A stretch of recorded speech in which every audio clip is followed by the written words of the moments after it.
sábado más que estamos en la presencia del Señor, buscando escuchar su palabra. Qué hermoso este día, un día muy especial porque tenemos un día agradable, un día fresco. Y ustedes pueden estar en la comodidad de sus hogares buscando la presencia de Dios para adorarlo, para escuchar el mensaje. Primero vamos a orar poniéndolo todo en las manos del Señor. Gracias, Padre. Te adoramos en esta noche, te damos honra y alabanza. Gracias porque tú eres un Dios que cumple promesas, que hace milagros, que ama a sus hijos y nos suple de todas nuestras necesidades. Gracias, Dios Todopoderoso, el eterno Dios, el Alfa y la Omega, el principio y el fin de todas las cosas. El único que merece honra, alabanza y adoración. A Él sea la gloria, a Él sea la honra, a Él sea el honor. En esta noche venimos a ofrecerte un altar en el que tú te vengas a manifestar y en el cual tus hijos podamos escuchar el tono de tu voz, hablándonos a nuestro corazón a través de tu palabra. Gracias, Padre, porque un día más podemos reunirnos en este altar donde tú has permitido que te alabemos, que te adoremos y que busquemos tu presencia. Este día queremos buscar tu rostro para escuchar la voz de nuestro amado, hablando a nuestro espíritu el consejo de tu palabra. Señor, entrego esta reunión y la pongo en tus manos poderosas, pidiéndote, Señor, tu gracia, tu favor y tu misericordia para que podamos no tener ninguna interferencia y que tú nos permitas que oigamos esa voz de nuestro amado Padre Celestial que nos ama, que nos cuida, que nos aconseja, esa tierna y dulce voz. Queremos escucharla esta noche. Gracias por la palabra que el Espíritu Santo inspiró en mi espíritu para compartirla a través de todo este gran auditorio que Dios nos ha permitido que escuchen la palabra, personas que aún no nos conocen. Gracias, Señor, porque sabemos que en ti no hay casualidades. En ti solo hay propósitos. Gracias por cada una de las personas que yo no conozco, pero que tú sí los conoces y sabes la necesidad que tienen de escuchar tu consejo. Añade, Señor, los que han de ser salvos a través de este instrumento que tú has preparado en este tiempo. Te adoramos, Señor, y te bendecimos y honramos tu presencia en este lugar, dándote gracias, dándote honor, pidiéndote, Señor, que este día tú me unjas con tu Santo Espíritu para que yo pueda ser ese instrumento ungido en tus manos de transmitir lo que tú quieres hablar en esta noche. Gracias, Padre. Gracias, Santo Espíritu de Dios, porque sé que tú eres el que nos guía a toda verdad y eres tú el que pondrá las palabras en mi boca. Gracias, Padre, en el nombre de Jesús. Amén. Este día voy a darles un tema que lo llamé la fe de Dios. No es lo mismo tener fe en Dios, que nosotros tengamos fe en Dios, a que Dios tenga fe en nosotros. Y de eso es que les voy a hablar este día, de la fe de Dios. En el libro de Hebreos 11 se relata todo lo que hombres y mujeres de la fe hicieron para el reino de Dios. Yo le he llamado a ese capítulo 11 de Hebreos la galería de la fe.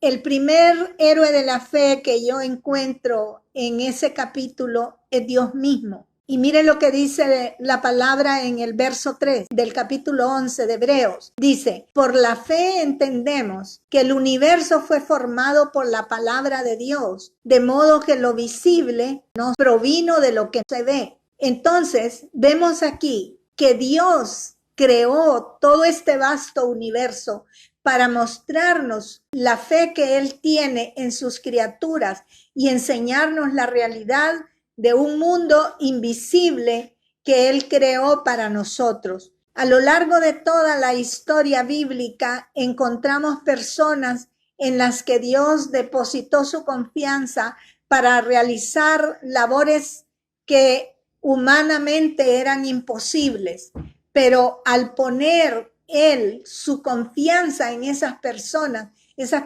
pudieron llegar a realizar esas cosas imposibles. Un ejemplo de ello es Noé. En el libro de Hebreos 11:7 encontramos que dice así, fue por la fe que Noé construyó un barco grande, al que se le llama arca, para salvar a su familia del diluvio en obediencia a Dios, quien le advirtió de cosas que nunca antes habían sucedido. Ahora bien, cuando Dios le dice a Noé que construya el arca, Dios no estaba pensando solamente en Noé. Dios estaba pensando en toda la humanidad de la época en que Noé vivía. Pero dice que Noé, por su fe, condenó el resto del mundo y recibió la justicia que viene por la fe. ¿Por qué? Porque él predicó durante mucho tiempo. Y sin embargo, nadie quiso escuchar la advertencia de parte de Dios. ¿Por qué? Porque nunca había llovido. Entonces, el tener el entendimiento espiritual para dar un paso de fe y meterse a un arca porque iba a venir un diluvio, la gente no lo entendió. ¿Y qué pasó? Que lo creyeron loco. Y realmente solo 8 personas se salvaron de ese juicio, que fue Noé y su esposa, sus 3 hijos y sus 3 nueras. 8 personas de millones de personas que habían en ese tiempo. En el tiempo en el que Noé vivió, la maldad, dice la palabra del hombre, se había multiplicado en gran manera. Pero Dios escogió a Noé para encomendarle esa mancomunal obra de construcción del arca que serviría para la salvación de la humanidad del diluvio que vendría a la tierra. Yo digo que fe tan grande la que Dios depositó en Noé para confiarle la predicación de la humanidad cuando nunca antes había llovido. Pero la parte de Noé fue que él obedeció a Dios. Abraham es otro ejemplo del que yo quiero hablarles. Abraham fue llamado el padre de la fe. Imagínense qué fe tan grande ha de haber tenido Abraham. No solo Dios en Abraham, sino Abraham en Dios. Porque para ser llamado el padre de la fe, Abraham tuvo una fe inquebrantable y ya lo vamos a ver por qué. Dios confió en él para darle un nuevo comienzo al ser humano y levantar a través de su hijo Isaac un linaje santo, porque recuerden que les dije que en el tiempo de Noé la maldad se había multiplicado. Cuando Dios deposita su fe en una persona, ténganlo por seguro que la fe de esa persona va a ser probada, va a ser puesta a prueba. Porque ¿cómo seríamos dignos de confianza si no fuésemos probados? ¿Cómo vamos a saber nosotros si somos dignos de confianza si no fuésemos probados? La fe de Abraham fue probada. Lo encontramos en Génesis 22, del verso 1 y 2. Dice, aconteció después de estas cosas que probó. Mire, la fe de Abraham fue probada, que probó Dios a Abraham y le dijo, Abraham, Y él respondió, heme aquí. Y le dijo, toma ahora tu hijo, tu único hijo, Isaac, a quien tú amas, y vete a la tierra de Moriah y ofrécelo allí en holocausto sobre uno de los montes que yo te diré. Dios nos prueba con lo que más amamos, porque una prueba que es facilita no tiene ningún impacto. Entonces Dios nos prueba con aquellas cosas que nosotros más amamos. ¿Qué puede más amar uno que un hijo? Y dice que él lo probó con su único hijo, Isaac. ¿Por qué Dios nos prueba con lo que amamos? Porque él desea que nosotros le demostremos la confianza que le tenemos a él. Dios es el que tiene el control de todo este universo. Y él es celoso y quiere que lo amemos más que todas las cosas. Antes que tus propios deseos y tus propios intereses, tenemos que amarlo a él. Él debe ser nuestra única prioridad en la vida. Una cualidad de aquellos en los hombres y mujeres en los que Dios deposita su fe es la obediencia y la fidelidad. Génesis 22, 3 al 5 dice, y Abraham se levantó muy de mañana y enalbardó su asno, tomó consigo 2 siervos suyos y a su hijo Isaac, y cortó leña para el holocausto. Se levantó y fue al lugar que Dios le había señalado. Al tercer día, habían pasado 3 días. ¿Se pueden imaginar ustedes lo que pasaría por la mente de Abraham? Su hijo Isaac no lo sabía. Él era ya un muchacho adolescente cuando esto pasó, no era un niño. ¿Qué cosas pasarían por la mente de Abraham, sabiendo él que iba a sacrificar a su único hijo, Isaac, en el altar del holocausto? Dios todavía permitió que pasaran 3 días. Dice que al tercer día, él alzó sus ojos y vio el lugar de lejos. Y Abraham le dijo a sus siervos, esperad aquí con el asno. Mire la confianza que tenía Abraham en Dios. Dice, el muchacho, mire el muchacho, quiere decir que no era un niño. Él no dice el niño y yo, dice el muchacho y yo iremos allí, adoraremos y volveremos a vosotros. Muchas veces a nosotros nos pasa lo mismo.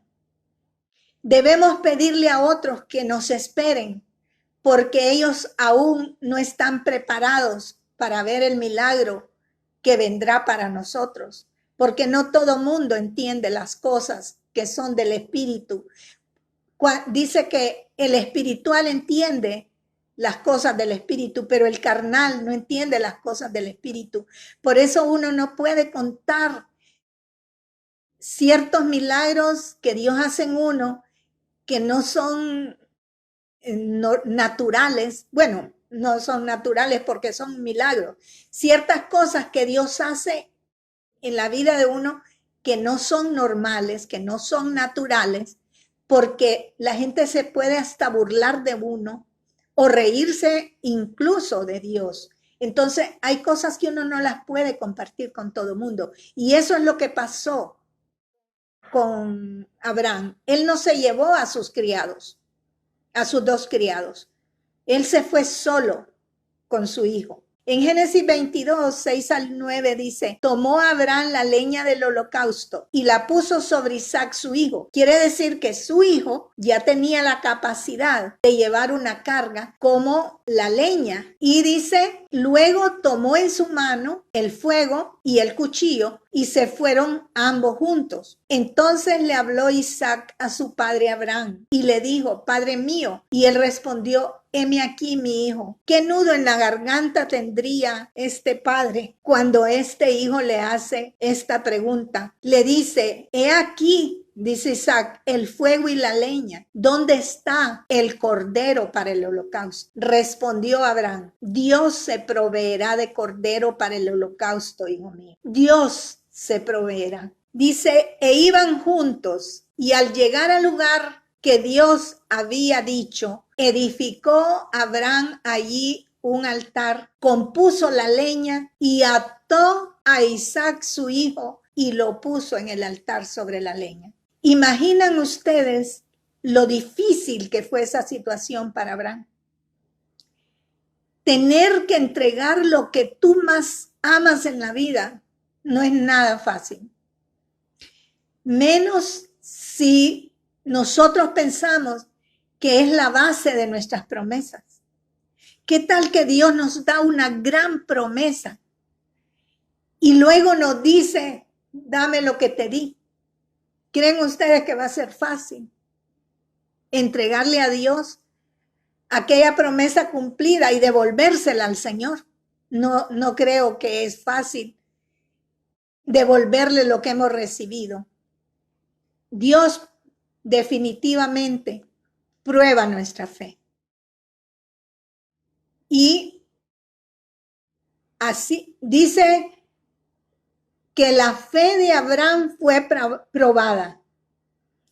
Dios prueba la fe de aquellos en quien Él ha puesto su confianza, porque quiere saber si somos capaces de hacer cualquier cosa que Él nos demande. Del verso 10 al 14 de Génesis 22 siempre dice, extendió Abraham su mano y tomó el cuchillo para degollar a su hijo. Entonces el ángel de Jehová dio voces desde el cielo y le dijo, Abraham, Abraham. Y él respondió, heme aquí. Entonces el ángel de Jehová le dijo, no extiendas tu mano sobre el muchacho, no le hagas nada, porque ya conozco que temes a Dios, por cuanto no me rehusas tu hijo, tu único. Entonces alzó Abraham sus ojos y miró, y he aquí a sus espaldas un carnero trabado en un zarzal por sus cuernos, y él tomó el carnero y lo ofreció en holocausto en lugar de su hijo. Y llamó a Abraham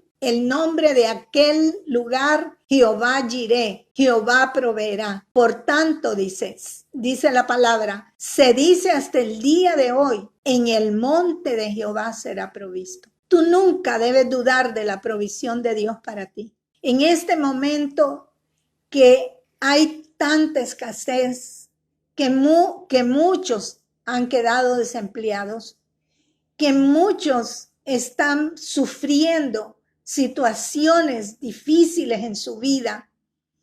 Algunos no tienen tal vez ya comida para ponerle en su mesa. Personas que no tienen tal vez ningún ingreso. Esta palabra va para ti.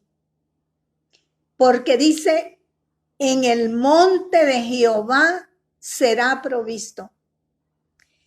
Hay un salmo, creo que es el Salmo 121, que dice, alzaré mis ojos a los montes. ¿De dónde vendrá mi socorro? Mi socorro viene de Jehová que hizo los cielos y la tierra. No dará mi pie al resbaladero porque no se duerme el que me guarda. Entonces, ¿a dónde está tu provisión? En el monte de la provisión. En el monte de Jehová serás provisto. No donde el vecino, no donde tu familia, no donde tu amigo, sino en el monte de Jehová. Preséntale tus aflicciones, pídele que te bendiga, demuéstrale que tú has activado tu fe y que estás dispuesto a pagar el precio por su amor. Su provisión sobrenatural vendrá en el instante en que tú te abandones con confianza y le pidas que tome el control de tu vida, porque solo no puedes hacerlo. Otro de quien les quiero hablar es acerca de Job. Creo que días anteriores he estado hablándoles acerca de Job. Dios tenía tanta fe en Job que le permitió a Satanás que lo pusiera a prueba. Y antes que nada, quiero decirles que jamás ustedes vayan a imputarle a Dios una enfermedad, un divorcio, un problema económico, porque Dios nunca hace nada malo.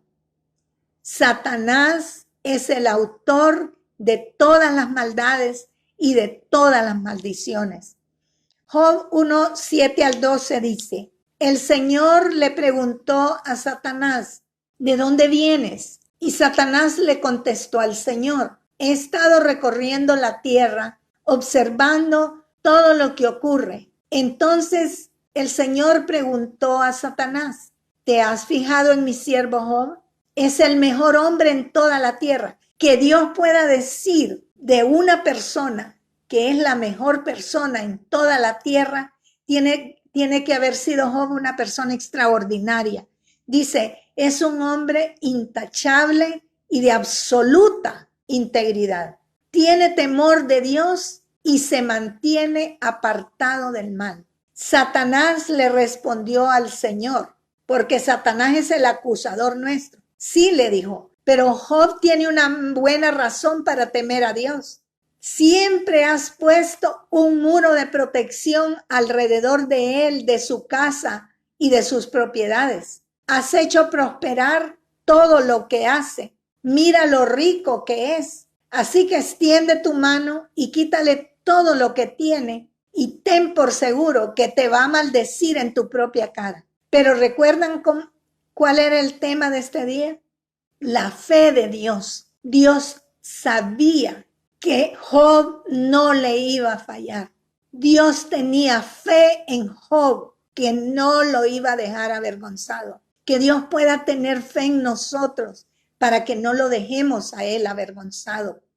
Para que actuemos con confianza y certeza de que Dios está de nuestro lado y que no importa las situaciones que estemos atravesando, Dios se proveerá de cordero.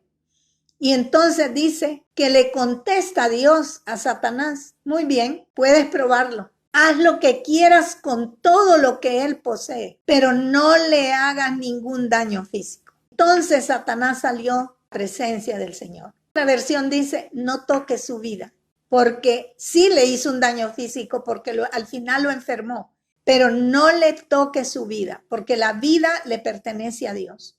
Y Dios le permitió las pruebas a Job, porque confió en que él no le fallaría. Él le demostró a Satanás que su fe en Job no era en vano. Job lo perdió todo, dice la palabra. Perdió las asnas, perdió el ganado, perdió los bueyes, murieron todos sus criados, solo logró escapar uno.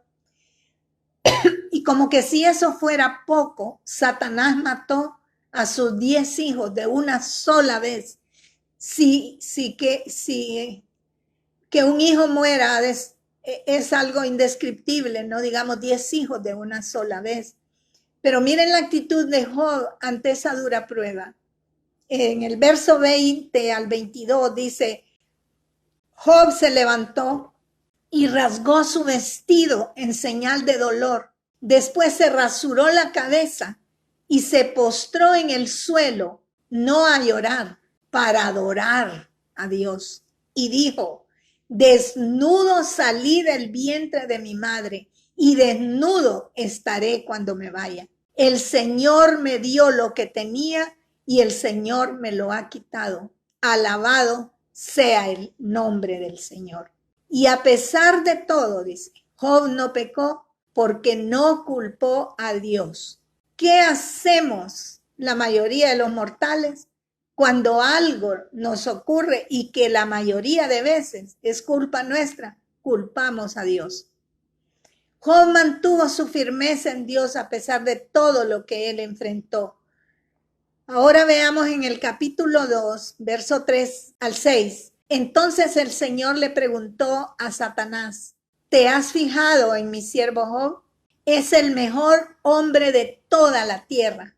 Es un hombre intachable y de absoluta integridad. Tiene temor, se lo repite, tiene temor de Dios y se mantiene apartado del mal. Además, añadió algo, ha conservado su integridad a pesar de que tú me incitaste a que le hiciera daño sin ningún motivo. Satanás respondió al Señor, piel por piel, piel por piel. Ya le había quitado todo, ya le había matado a sus hijos, ya le había quitado sus pertenencias y ahora le dice, como no pudo encontrar nada más, entonces le dice piel por piel. Cualquier hombre renunciaría a todo lo que tiene para salvar su vida. Y eso es verdad. Eso es una realidad. Si una persona tiene una enfermedad incurable, vendería todos sus bienes. Bueno, una persona normal, ¿verdad? Vendería todos sus bienes por salvar su vida. Y Satanás sabe ese principio.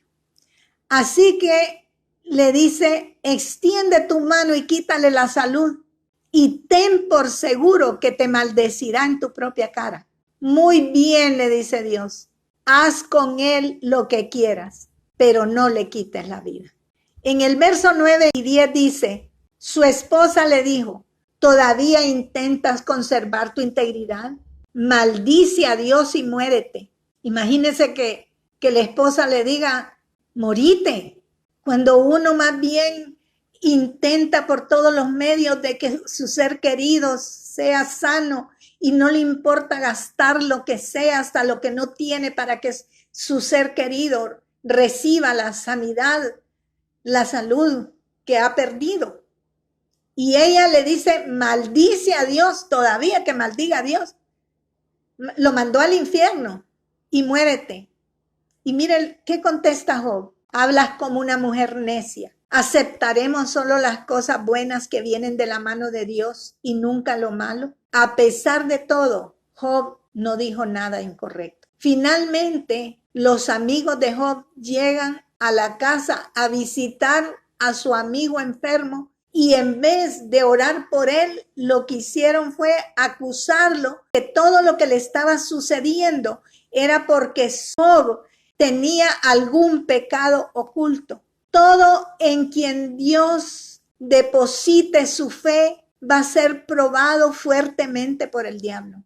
Recuerdo que cuando la niña estaba, nosotros tuvimos una nieta que murió y vinieron muchas personas a orar por la niña. Uno de los tantos profetas que vinieron a nuestra casa llamaron a Armando y le dijeron, usted tiene un pecado oculto y por eso la niña está enferma. Confiese su pecado. Ni siquiera lo conocían.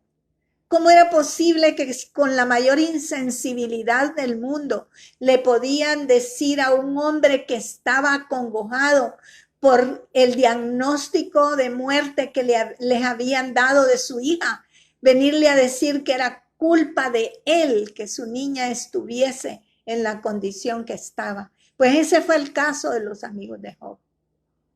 Y es que el diablo acusa. Nada que venga de Dios es acusación. Toda acusación viene de Satanás. En el año de 1986, Dios me dijo que renunciara a mi trabajo y que si yo le obedecía, Él me daría 3 cosas. Una era la salvación del alma de mi esposo. Otro era que nunca me iba a hacer falta, nos iba a hacer falta nada. Y en la tercera cosa era que me iba a dar un ministerio. Ese día yo tuve una lucha muy fuerte para obedecer a Dios. Una lucha que duró 2 años hasta que por fin yo me rendí. Años después fue que nació el ministerio que hasta el día de hoy pastoreo. Y Él fue fiel en todo, en las 3 cosas. Fue en el año 2000 cuando Dios me hizo mi llamado pastoral. Bueno, fue años atrás.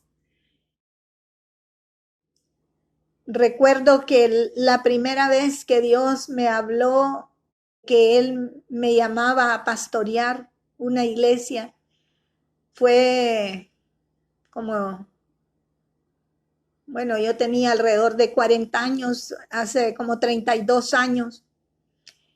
A mí me habían hecho una hechicería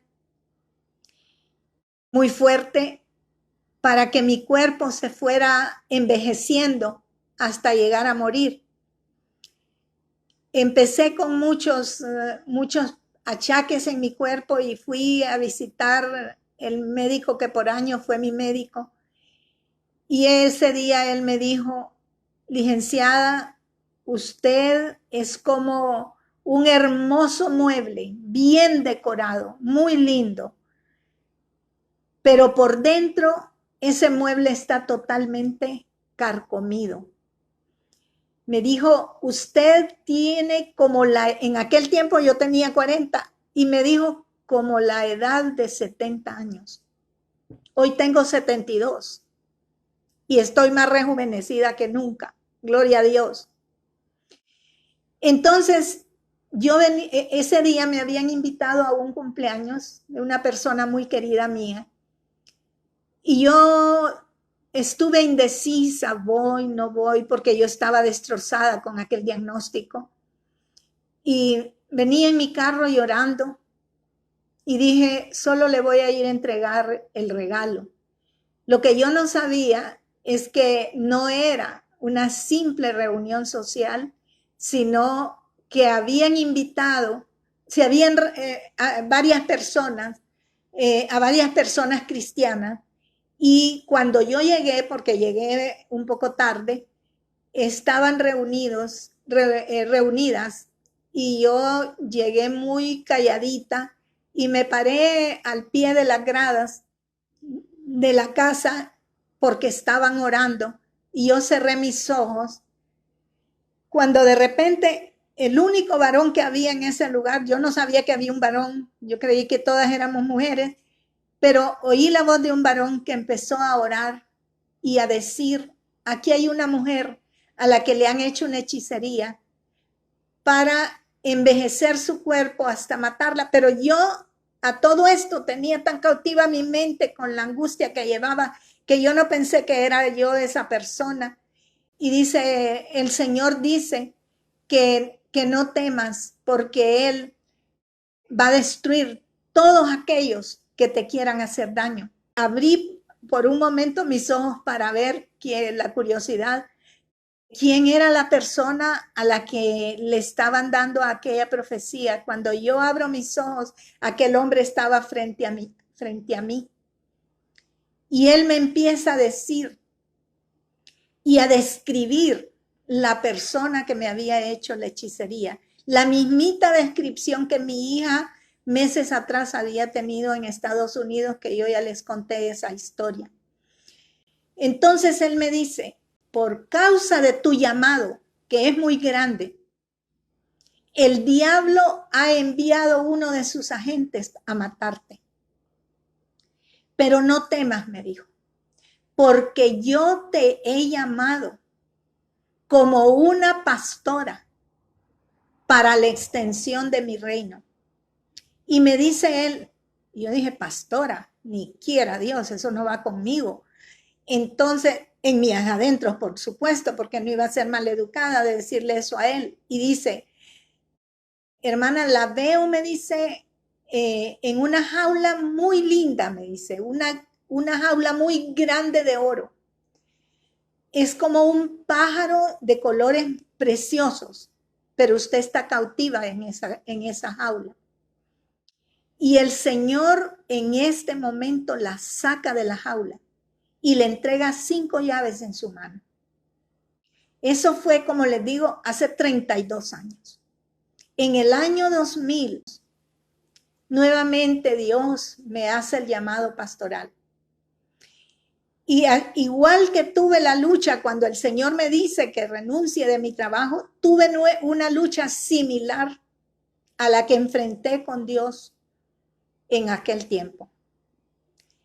Y aún cuando yo ya había pastoreado otra iglesia, yo no me sentía en la capacidad de hacerlo, pues no es lo mismo pastorear una iglesia que ya está establecida, que ya está constituida, que iniciar una iglesia totalmente de cero. además de todo eso, yo conocía mis debilidades humanas y yo empecé a darle a Dios mi currículum. Le dije, soy de mecha corta, soy muy impaciente, soy sumamente acelerada, además soy muy exigente, quiero las cosas para allá y con excelencia. Nunca he asistido a un instituto bíblico, no tengo cobertura sobre mí y añadido a todas esas cosas, soy mujer. Y como si él no conociera, ¿verdad?, mi hoja de vida, le dije todas estas cosas, todas estas excelentes características mías. Ese día mi hija había venido a decirme, mami, Dios me dice que usted tiene que pastorear una iglesia. Que si usted le obedece, le dará larga vida. Que si usted no lo acepta, corta vida. Y le dije a mi hija, con la mayor grosería, corta vida, hija. Yo no quiero pastorear una iglesia. Mi hija lloró, me rogó, me suplicó. Ya mi hija mayor estaba casada, se fue a su casa llorando. Me imagino que esa noche lloró. 12 horas lloré yo para no pastorear una iglesia, hasta que a las 12 horas me rendí. Y él me dijo, te voy a enviar gente endeudada, enlutada y amargada, y de esa gente, cuando sea liberada, esa gente va a formar parte de mi gran ejército de los últimos tiempos. ¿Ha sido fácil esto? No, para nada. Quizás la única virtud que yo tenía o que tengo, porque la sigo teniendo, es que soy fiel. Y además soy una persona obstinada, que cuando yo digo yo voy a hacer algo, hasta que no lo logro, yo no quito el dedo del renglón. Puse la mano en el arado y no he vuelto atrás. Con todas las adversidades que yo he vivido a raíz de aceptar el reto de pastorear una iglesia. Ante los retos de la vida, que la vida misma me ha impuesto, yo nunca me he dado por vencida. He pasado situaciones muy difíciles en mi vida, desde mi niñez, pero nunca me di por vencida. Pastorear es una de las cosas, se lo digo porque yo he sido una mujer profesional, he tenido trabajos de mucha demanda, pero les digo, pastorear es el reto más difícil que uno pueda tener. Es una de las cosas más difíciles que existen, pastorear. Porque no solamente luchamos en el plano natural, sino que luchamos con el mundo espiritual. Yo era una persona con muy pocos problemas, no digo que no tenía problemas porque todo el mundo tiene problemas, pero yo tenía muy pocos problemas. Yo tenía una buena salud, tenía libertad económica y financiera, tenía un buen trabajo, tenía una buena familia, pero al iniciar el ministerio fue como que se desató sobre mí el infierno entero. 5 meses después que se abrió la iglesia, yo tuve una trombosis que casi me hace perder mi vida. Años después murió nuestra nietecita de la que les hablaba. Ese mismo año que la niña murió, ella murió el 29 de agosto, y el 8 de diciembre me dio un shock anafiláctico grado 4 del que dicen los médicos que nadie se salva.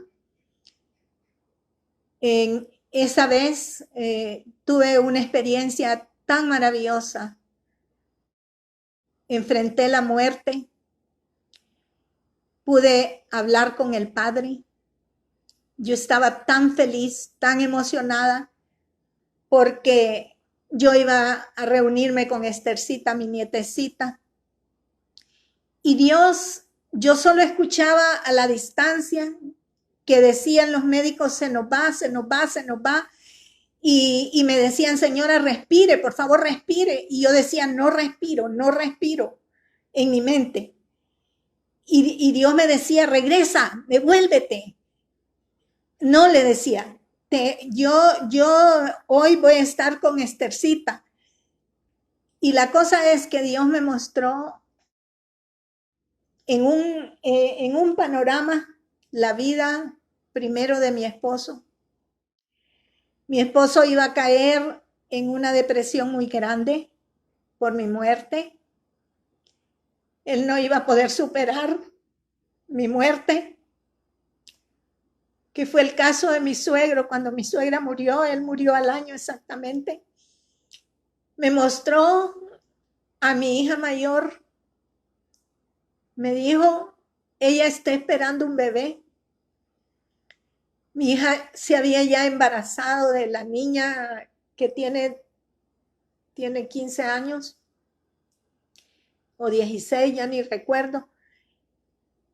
Me dijo, tu hija te va a necesitar. Ella está muy triste por la pérdida de su hija y te va a necesitar. Cuando me dijo de mi esposo, le dije, no, él es un hombre bien fuerte. Él no lo debilita nada.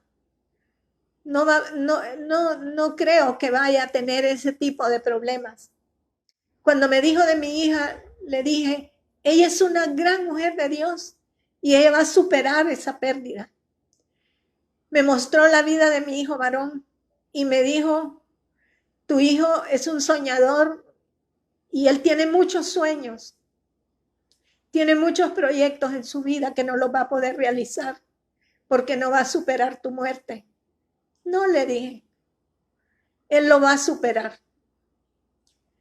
Luego me mostró a mi hija menor y me dijo algo que hasta el día de hoy no lo entiendo, y me dijo, tu hija se va a volver alcohólica. No, le dije, eso no es cierto. Le dije, te amo tanto, le dije al Señor, que yo quiero irme contigo.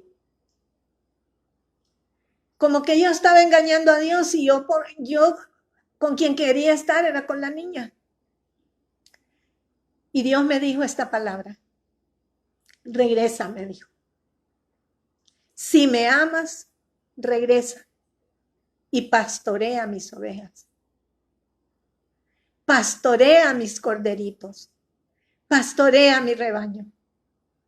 Yo no llevo un recuento de todo lo que Dios ha hecho a través de mi vida, pero sé que es mucho. ¿Cuántas almas se han salvado? ¿Cuántas personas se han sanado? ¿Cuántos matrimonios han sido restaurados? ¿Cuántas personas han sido liberadas? No lo sé. ¿Cuántos nacimientos han ocurrido? ¿Cuántos matrimonios he casado en estos 17 años?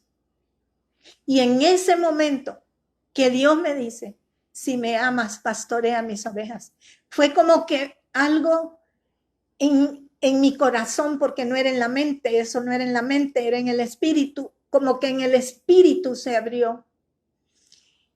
Y yo volví.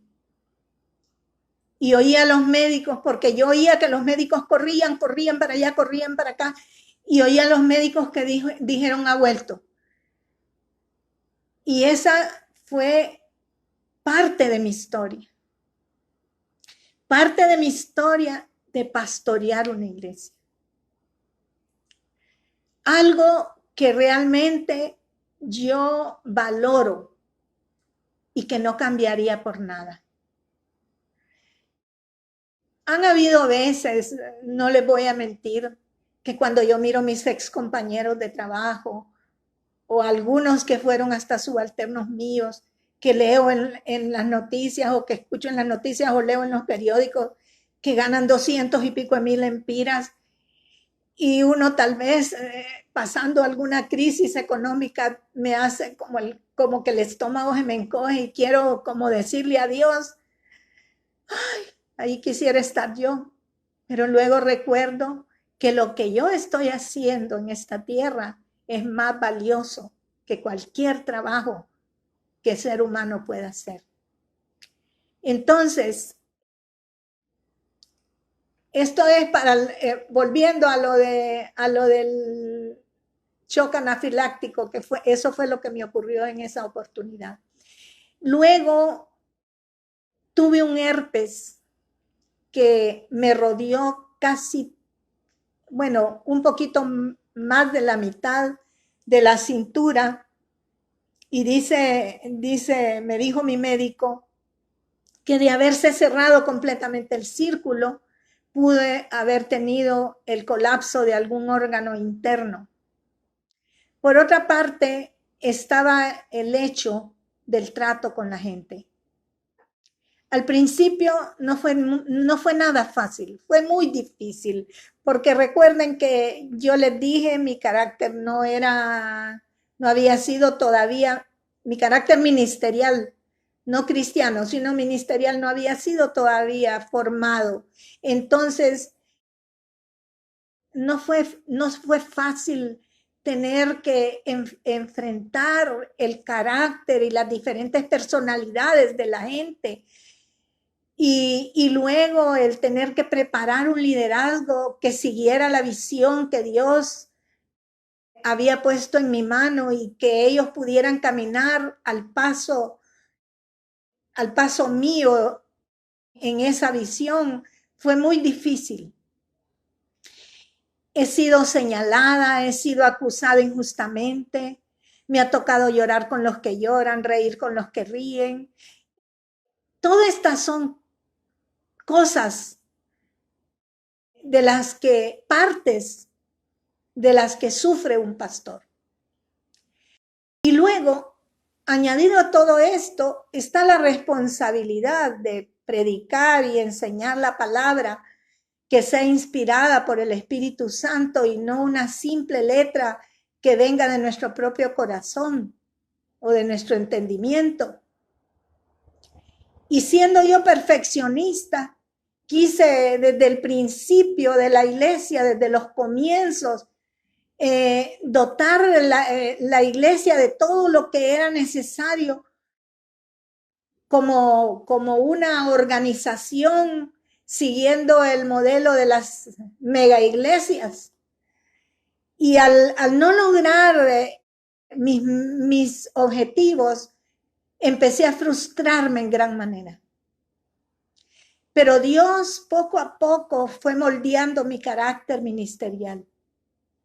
Y Dios me enseñó que no se trataba de mí, que yo no estaba fracasando ministerialmente, sino que se trataba de Él, que la obra era suya, no era mía. Hoy no tengo ninguno de esos conflictos, porque lo aprendí, pero lo aprendí a prueba y error, porque yo no era una pastora ordenada. Fui una pastora en la que Dios confió seres humanos, vidas. Y yo lo único que puse fue mi obediencia, mi fidelidad y mi tenacidad. Que Él no había perdido su fe en mí. Lo pude entender. Que yo debía seguir adelante con su ayuda. Hoy no lo hemos logrado todo, pero hemos dejado huella en la vida de muchos que llegaron destruidos a nuestra iglesia. Y muchos de ellos hoy sirven al Señor con amor. Otro tanto han sido liberados, otros han sido sanados físicamente, otros han sido sanados en su ser interior, otros le han entregado su vida a Cristo. Todo porque un día Dios tuvo fe en mí. Y aunque yo no creía en mí misma y en mis capacidades, Dios sí tenía la fe suficiente para moldear mi carácter y entrenarme a fin de servirlo en su reino. Era la única que había en Tegucigalpa para eso, no. pero no sé qué vio Dios en mí. Y cuando veo hacia atrás, retrospectivamente, yo digo, valió la pena. Valió la pena todo lo que yo lloré, todo lo que yo sufrí, todo lo que experimenté, valió la pena. Y quiero finalizar con Pedro. Pedro, contrario a Noé, a Abraham y a Job, no era un hombre fiel. Y yo me identifico mucho con su carácter porque él era impulsivo y yo era una persona impulsiva. Mire lo que dice, hablando del Señor Jesucristo en Lucas 22, del verso 33 al 34. El Señor Jesús ya iba a ser sacrificado y Pedro le dice al Señor Jesús, Señor, no solo estoy dispuesto a ir contigo a la cárcel, sino también a la muerte. ¿Qué confesión la de Pedro? Y le dice Jesús a Pedro, Pedro, te digo que el gallo no cantará hoy antes que tú niegues 3 veces que me conoces. Y efectivamente, Pedro negó al Señor 3 veces. Pero ¿saben qué encontré maravilloso en esta historia de Pedro? Que Jesús no perdió la fe en Pedro y lo constituyó entre todos los discípulos como el pastor de la iglesia primitiva. Habiendo yo sido una ejecutiva, aprendí a llevar la perfección, no aprendí, pretendí a llevar la perfección a la iglesia. Pero eso es algo imposible y se los quiero decir por qué. La iglesia es un organismo, el organismo más imperfecto que pueda existir. En la iglesia no hay perfección. ¿Saben por qué? Porque ahí no llegan sanos, sino que llegan los enfermos, que necesitan ser sanados en su cuerpo, en su alma y en su espíritu. Porque no somos perfectos, sino que estamos en el camino del perfeccionamiento, porque Dios nos está perfeccionando y cada día Dios nos perfecciona en algo. Cada día como siervos de Dios aprendemos algo nuevo y aprendemos que en nosotros no hay nada, que todo viene de Dios, ni aún la fe. Y quizás alguno de los que hoy me oyen le hayan fallado a Dios. Pero este día, Él te dice que no importa cuántas veces tú le hayas fallado, como lo hizo Pedro. Él te está dando hoy una oportunidad de arrepentimiento porque Dios no ha perdido la fe en ti. Si Él perdiera la fe en nosotros, seríamos los más infelices de este universo. Así que este día yo quiero orar por aquellos que no sé quiénes son, pero que me están escuchando, que quizás le han fallado una, otra y otra y otra vez al Señor. Y el diablo les ha dicho a ustedes, ya no hay solución para ustedes. Ya no hay solución para ti. Dios, tú no tienes ya perdón de Dios. Pero hoy Dios te dice, yo sigo teniendo fe en ti. Y no importa lo que hayas hecho. Si tú hoy te arrepientes, si te humillas delante del Señor, si tú confiesas tus pecados, si tú le dices al Señor, no se trata de mí, se trata de ti.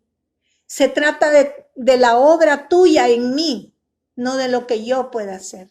Porque dice la palabra que no hay bueno ni siquiera uno. Bueno solo es Dios.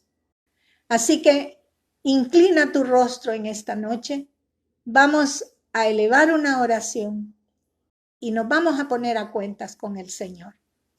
Y repite conmigo, dile, Padre, Te doy gracias por la palabra que tú has entregado por boca de la pastora Norma de Morales. Te doy gracias porque yo hoy precisamente te había dicho, ya no tengo perdón tuyo. Pero tú que eres un Dios de grandes misericordias, me has extendido este día tu perdón. Y yo reconozco que no es por mis méritos, sino por los méritos de la sangre de tu Hijo Jesús, que fue derramada en la cruz del Calvario. Y este día yo le entrego mi vida a Jesús y me pongo a cuentas contigo y te pido perdón y te doy gracias por la oportunidad maravillosa que me has dado este día para estar nuevamente en amores contigo. Gracias porque tú no has perdido la fe en mí, aun cuando yo ya la había perdido. Y este día, Señor, yo te pido que me perfecciones en el camino de la santidad y que hagas de mí una mejor persona, de la cual tú te sientas orgulloso, de la cual tú te sientas agradado, como lo hiciste con Job. Gracias porque en las pruebas tú me has sostenido. Gracias porque tú has sido Jehová Jireh, mi proveedor. Gracias porque tú has sido Jehová Rafa, mi sanador. Gracias porque tú has sido Jehová Sebaot, el que pelea las batallas por mí. Gracias porque tú has sido Jehová Shama, el que está conmigo todos los días de mi vida. Gracias porque tú eres el que me sostiene de mi mano derecha y no me deja caer, aunque me hunda y aparentemente esté ya a punto de sucumbir mi vida. Te doy gracias por esta palabra que atesoro hoy en mi corazón y te pido que hagas prosperar esta palabra en mi corazón para el propósito para el cual tú la has enviado. Padre, yo te doy gracias también por la oportunidad maravillosa que me has permitido a mí a través de este altar predicar tu palabra. Gracias porque he podido alcanzar personas que ni siquiera conozco. Gracias, mi Señor, porque en ti nada es sin valor. Gracias porque todo ante ti cobra valor. Gracias te doy porque lo que es para mal, tú lo reviertes en bien. Y esta pandemia nos ha dado la oportunidad de poder predicar a gente que no está recibiendo la palabra y que tú has llegado a sus corazones. Padre, te entrego esta semana en tus manos y te pido que seas propicio a las necesidades de todos aquellos que en este momento están llorando por la pérdida de un ser querido, por aquellos, Señor, que están sufriendo porque no tienen que llevar a la mesa de sus hijos, que están llorando por la enfermedad de un ser querido. Padre, sé propicio a la necesidad de cada uno conforme a la necesidad de cada persona. Gracias por este tiempo hermoso que me permitiste y que nos permitiste, Señor. Bendigo a este pueblo, bendigo a cada uno de los que me está escuchando y declaro que tú traes tiempos de refrigerio a sus vidas y que vienen tiempos mejores, que ellos van a ver lo imposible hecho una realidad. En el nombre de tu Hijo Jesús. Amén y amén. Que el Señor los bendiga. Nos vemos el próximo martes. Les recuerdo que por favor me envíen sus peticiones de oración al 33 90 92 93. Mándenme un WhatsApp.